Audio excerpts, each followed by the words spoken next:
zonku doğru mağdara köprek kurulayan mı? Kendi kurulayamayız ki. Son yani kurdumun ne? Şu atlarımı koydunuz kayın. Ferede. İşte kendi böyle taşınıyor hadi. Nerede vardın? Nerede vardın o? Ne hemşin müşterilere mebel eritmedin? Sen eritmedin şu mebelleri.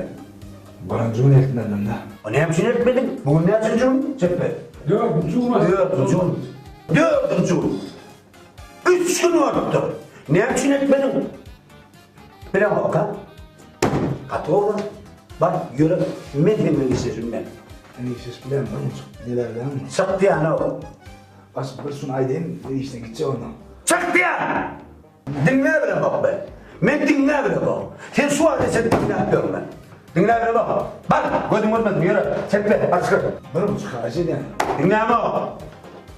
Gidin mi öğretim bana? Çık! Ya ona öğretmen öğretmen ne yapayım?